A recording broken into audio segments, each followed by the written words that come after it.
Well, it is an honor to be here with you this morning, and it's always a pleasure because you guys are always so responsive. I always get good feedback, so hopefully I get that today as well. Now, my dad's been in a series called Stuck, A plus, everybody, and I'm going to be continuing with that series this morning. And I titled my message today, Don't Get Stuck Alone.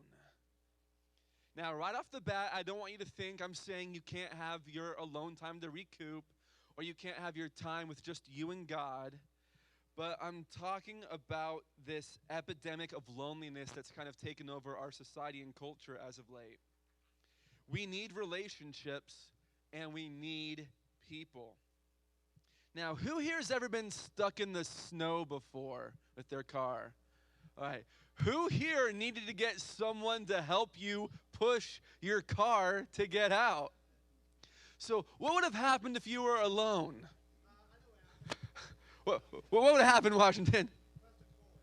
Well, you could have crashed the car, or you wouldn't be able to get the car moving at all. You know, you see people at the beach sometimes stranded out there with their car, and they need to get someone to help pull them out. And the truth is, if they didn't have someone there with them, if they were truly alone, the situation would be far worse for them. And I have a little video to illustrate that.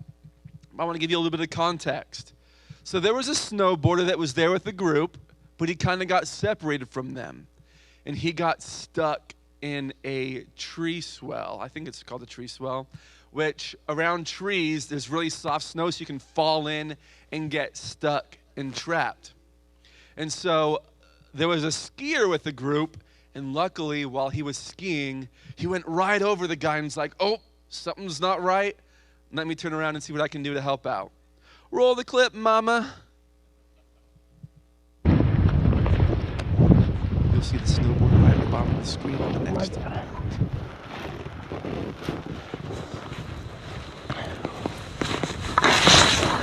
Whoa.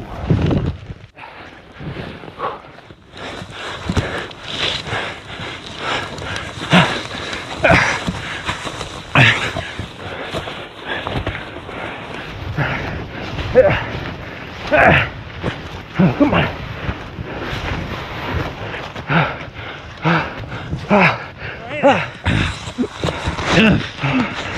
Okay, you're good. You're good. I got you. You okay? Can you breathe? Oh, yeah. Okay.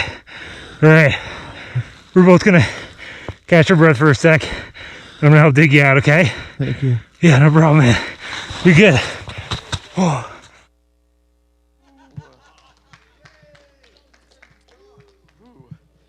Man, if that snowboarder was truly alone, what would have happened to that man? Yeah, he would have more than likely not survived that instance. And so isolation, being alone, can actually be deadly. And don't just take my word for it. Earlier I mentioned an epidemic of loneliness. I actually got that wording from our Surgeon General here in the United States, who did a study on the effects of loneliness, and he called his study the epidemic of loneliness. And here's a crazy fact that the study discovered. The mortality effect of loneliness is as bad as smoking 15 cigarettes a day. So no one would tell you to smoke 15 cigarettes a day if they cared about your health. And so we should not be encouraging the new thing of isolation and just pushing people away when things get tough. Or how about this? Oh, they're just looking for attention. Well, they probably need it. They're lacking. So let's give them a healthy amount of it. If they're craving attention, it's probably because they're lacking, and we can be the person that helps feed them and gives them that love they're looking for. So like this video showed us, having someone around actually helps us live and survive better. Has anyone ever watched like a video or something by yourself and you're like, this is kind of dumb, this is kind of lame? Yeah, I've done that. But when you watch it with a friend, all of a sudden it becomes the most hilarious thing ever. Community changes us. And so we need it. You know, the first thing that God said was not good. Who remembers what the first thing that God said was not good? Dana. Well, you were here this morning during breakfast church, Dana. I shouldn't have. But correct, you listened. Genesis 2:18a said, "It is not good for man to be alone." We were made for relationships. And think about this. Adam had all the animals, he had all the food he needed, and Adam even had relationship with God. But even in that circumstance, God said, hey, it's not good for man to be alone, which means there's something special that humans offer. Human connection is needed. Because some people say, all I need is God, which there's truth in that. You could survive and get to eternity with just God. But God didn't just leave the greatest commandment as love God. He also added love your neighbor, because relationships with people are not just important, they are life-saving. And I don't want you guys getting stuck alone. And no shame to those watching online. We love having you online. But digital connection isn't cutting it either. It's better than nothing. But who here has seen those heartfelt videos where someone who was gone for a long time away is FaceTiming someone on the phone, and then all of a sudden the person's like, wait, you're at my front door. The person doesn't go, oh, but we're talking on the phone. I guess that's just as good. I mean, it's the same thing, right? No, what do? They throw their phone away, they run downstairs, throw open the door, and give them a hug, because digital is not the same as true face-to-face gathering connection. Yeah, and so there's something special about people being together. Now, there's so many things we could go over to deal with this problem of loneliness and not getting stuck alone. But there are 4 points that I'm just going to go over with you that start putting us in the right direction towards combating the epidemic of loneliness and not getting stuck alone.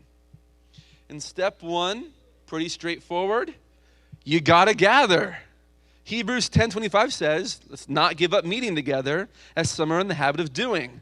So all of you that are here right now, congrats on accomplishing step 1. Can you give yourself a round of applause? Woo! Woo, I'm proud of you guys. In order to not be in isolation, you got to be willing to gather with people. So A+ for all of you today. But there is a proper way to gather to help combat the epidemic of loneliness. When we are together, we must gather properly. And there's a common aspect to gathering that I see a lot of in Scripture that God calls us to do. So in the second half of Hebrews 10:25, which says not to give up gathering, but it says, but encouraging one another all the more as you see the day approaching. And 1 Thessalonians 5:11 says, therefore encourage one another and build each other up. Then Romans 14:19 says, let us therefore make every effort to do what leads to peace and to mutual edification, which edification is a fancy word for encouragement, being uplifted. So encouragement should be a staple when gathering. Gathering together shouldn't just be a big mope fest where everyone's saying, oh, this is terrible, oh, this is horrible. It shouldn't be negativity hour. Now, if something is bugging you, the gathering is a good place to bring to someone where they can encourage you to make things better, but it shouldn't be just venting, oh, things are terrible all the time. We can address it, but at the end of the day, it should be a culture of encouragement and positivity, pushing each other towards those good things. And that's easier said than done. Studies show that people need a 5-to-1 ratio of positive to negative. That means 5 positive words for every 1 negative word we hear. We need that in order to actually believe what was positively said about us and to feel good about ourselves. And I've asked a lot of people about that ratio and what they get. And I've only had one person at breakfast church today talk about how they've had that ratio, but most people are not getting a 5-to-1 ratio, 5 positive to every 1 negative. Is anyone here getting that ratio? Really? You getting that? Oh, good, good. 1 out of 100. Whew. Yeah, getting that ratio is really tough. And it's hard to have good fellowship when self-worth and encouragement is down. Because even if someone says one encouraging thing, if we're getting more negative than that, it's going to fall upon deaf ears. And some people are so critical that when they do give praise, it falls on deaf ears. If you were at work and the whole day the boss said, "You're doing that wrong, do better, you're going too slow, try that again, why did we even hire you?" Then at the end of the day, the boss said, "You did a good job today." Are you going to trust that positive word if the whole rest of the day was nothing but negativity? No, you're not going to believe that. And I've heard some people say, "Well, I'm so critical that when I do give some positive feedback, it's because they know they did something really good." And in my mind, I'm like, well, how about you just give them positive encouragement, and then if there is something that truly needs worked on, then that lets them know, oh, okay, that is something I need to work on. It's like, oh, they said I was doing good all day except for this one thing. Okay, I could focus on that. And so let's have positivity and encouragement be what we're doing. And again, that doesn't mean we can't do constructive criticism, but we criticize way more than we praise. Everything could go right this morning. Breakfast church went well, cafe was good, worship. But, oh, Joey, you stuttered that one time during the sermon. Sorry. It's so easy to point out that negative. So we got to make a conscious decision to get that 5-to-1 ratio going here, encouraging way more than negativity. Because we don't want people stuck alone. Negativity tends to push people away. And we don't want people being alone. 1 Peter 5:8-9 says, "Be alert and of sober mind. Your enemy, the devil, prowls around like a roaring lion, looking for someone to devour.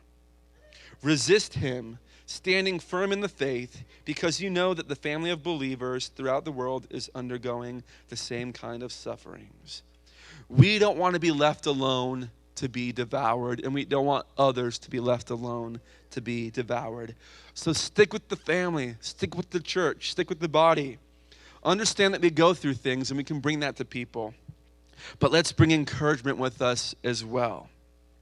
And so step 1, you got to gather, but it's also got to be in the right way.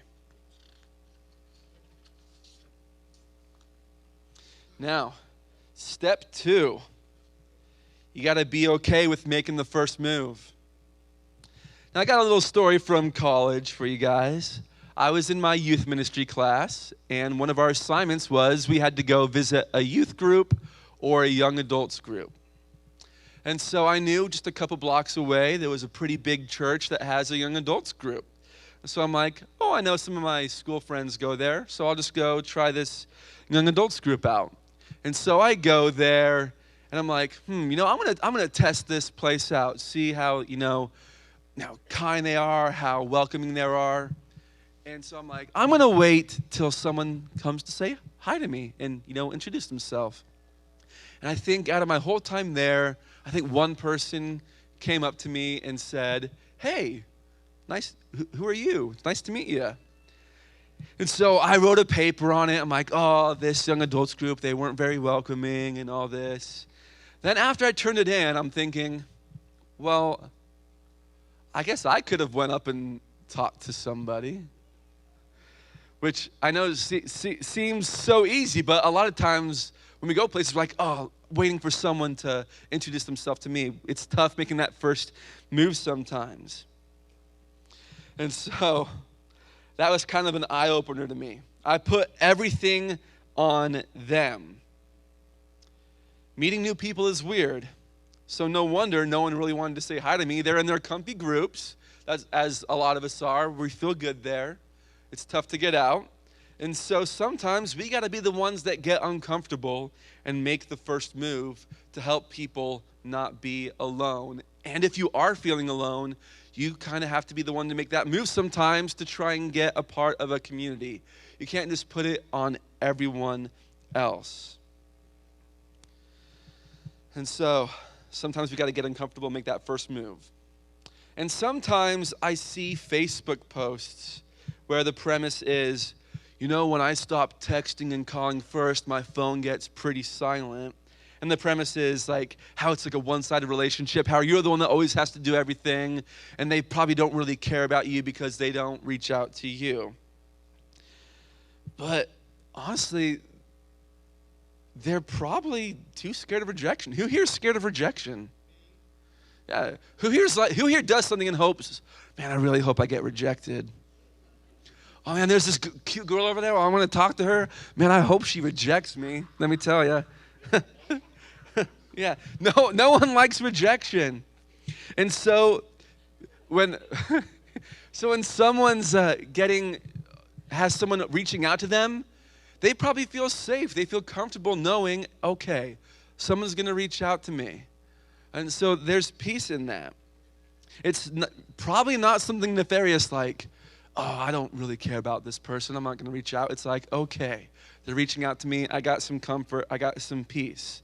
And it can be upsetting being the person on the end always having to initiate things and putting the first effort in for contact. But it's better than pushing yourself or someone else towards being alone, getting stuck alone, or into that epidemic of isolation. We still got to pursue relationship, even if it seems one-sided. Take that step. Take that first move. Now, Romans 12:18 says, as far as it depends on you, live at peace with everyone. So it doesn't say, as far as it depends on how other people are acting and treating you. No, it says, as far as it depends on you, it's up to you to live at peace. And a lot of times, we try to put things on others, but it's actually up to you a lot more than we would like. And so even if it's tough, you feel like you're not necessarily getting things back from them, still make that conscious decision, because as far as it depends on you, you reach out to that person as well. Build relationship. Don't get stuck alone. And think about this. God was willing to take the first step towards people who were rejecting him, through people who were yelling for his son to be crucified, for people who would technically be considered enemies of God. He took the first step towards them. I think we can take the first step towards people that might just bug us a little bit. All right, I think we can do that. Can we do that? Yes, we can. Now, and guess what? We're all on an equal playing field.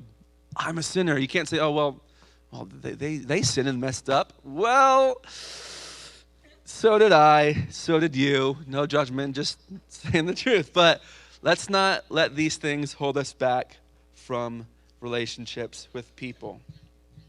Now, step 3 is you got to be willing to forgive. And I know Pastor Reese did a sermon about not getting stuck in unforgiveness. So I'm just going to be real quick with this step and just highlight some things. If you aren't willing to forgive, you are hurting yourself more than the other person, and you're keeping yourself stuck more than the other person. Because I found out a lot of times people don't even know that they've caused an offense. So when you hold on to unforgiveness, you're actually hurting yourself more. And sometimes we even let unforgiveness dictate our actions. Has there ever been a time when you were upset with someone, there was some unforgiveness, and then you were supposed to go somewhere and you asked, hey, is so-and-so going to be there? Yeah, they're going to be there. Yeah, I'm not going. Yeah, I'm not going to go if so-and-so is going to be there. And so unforgiveness is actually keeping you stuck alone. And so we got to break free from that spirit of unforgiveness, because it only brings more offense and lets even more bad thoughts fester. Now, There's this saying called forgive and forget, which I'm not really the biggest fan of.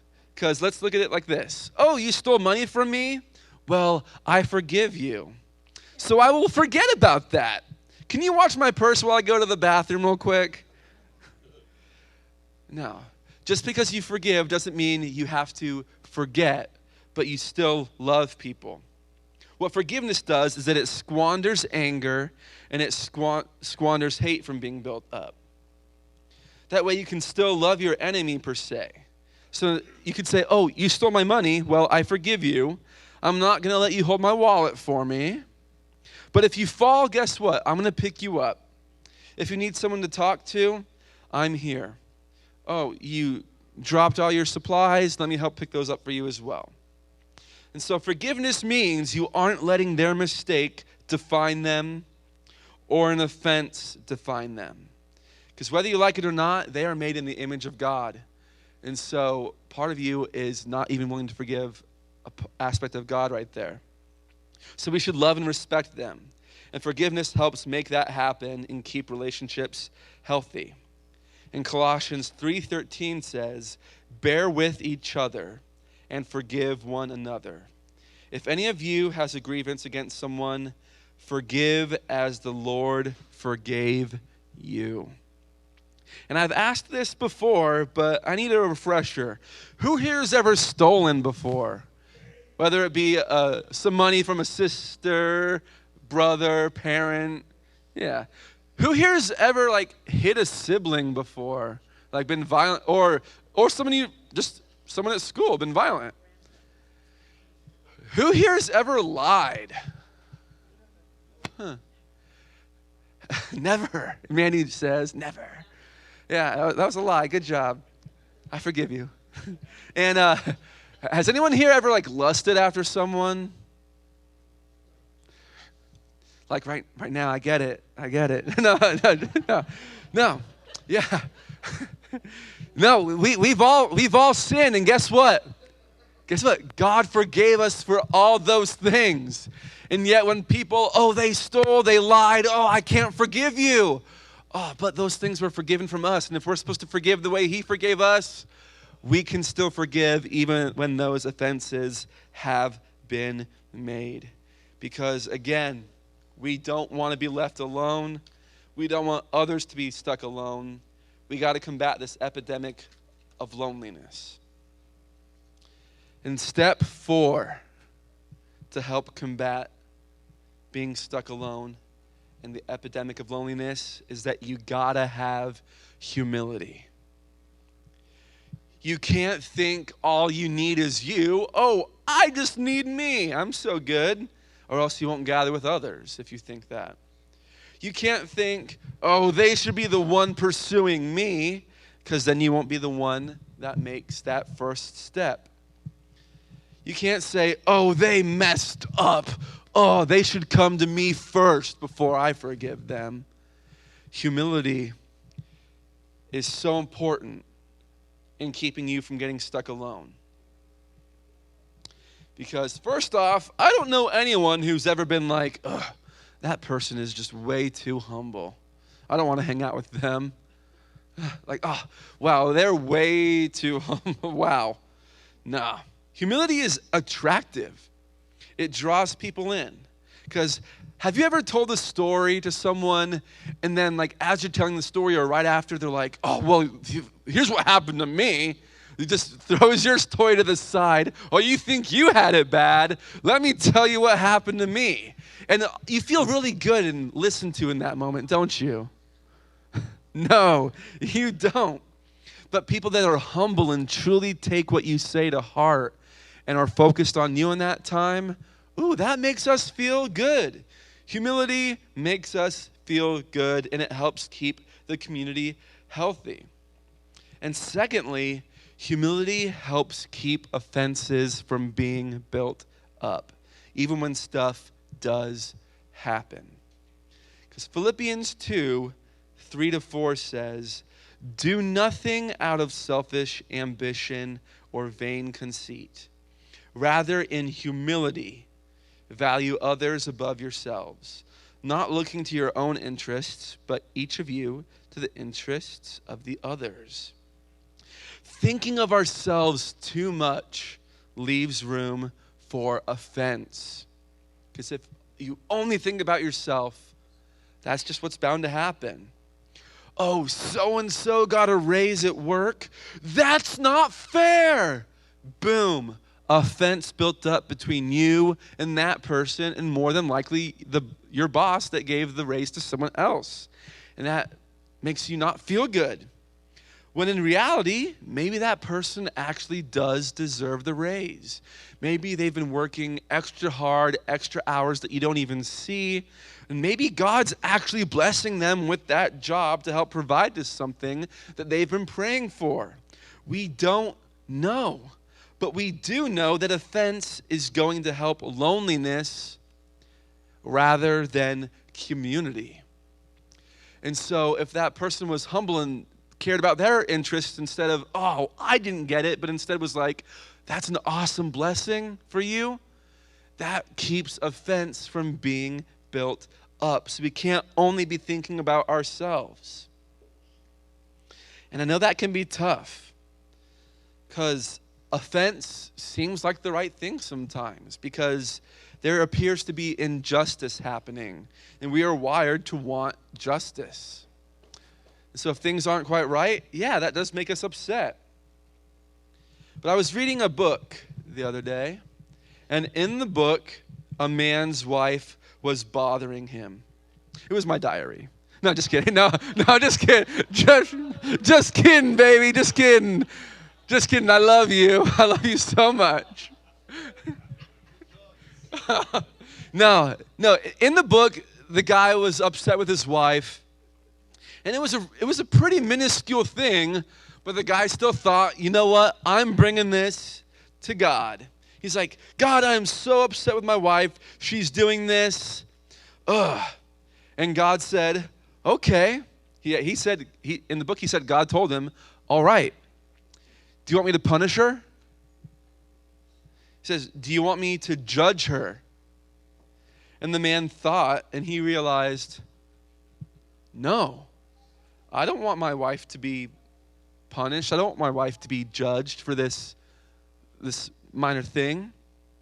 He would have rathered God show grace and mercy. And so he was so caught up on himself. Oh, my wife isn't doing this for me. He let offense be built up to the point, and then he had that realization, wait, I don't want my wife to be her. I don't want her to be punished. I don't want her to be judged. And so my care should actually be more towards her well-being. And so that changed him. And so you might think, oh, come on, honey, we're going to be late. We're going to be late. And woo! Yeah, okay, we got a new drummer. Yeah. He can't talk, but that's his way to tell me to beat it, you know. Sorry. Yeah, no. But so a lot of times we're like, oh, honey, we're going to be late. We're going to be late. And we care more about, you know, we're going to be late rather than, oh, you know what, maybe they need help. You know, and so in humility, we can't just be looking to ourselves because offense builds up. Let's look towards the well-being of others. And again, we've all been shown that grace and mercy as well.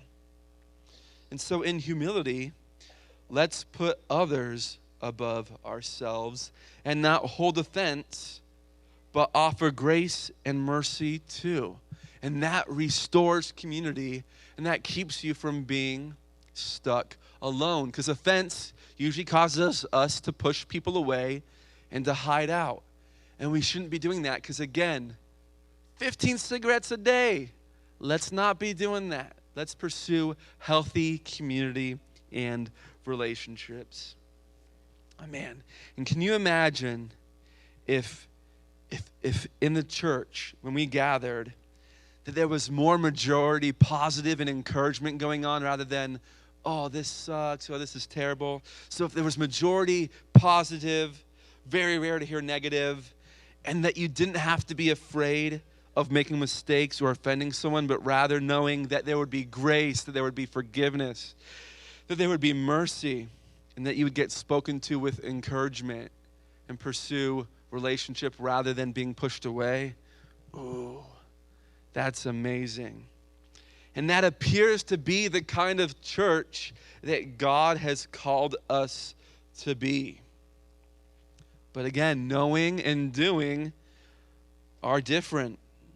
And sadly, sometimes the church seems to be just as negative as the world sometimes. But could you imagine if the church truly did pursue what we're called to be, what we're called to do wholeheartedly? That would definitely be combating the pandemic of loneliness and keep you from being stuck alone. And so I want to encourage you to pursue that. Pursue loving one another wholeheartedly in humility. And don't be afraid to take that first step.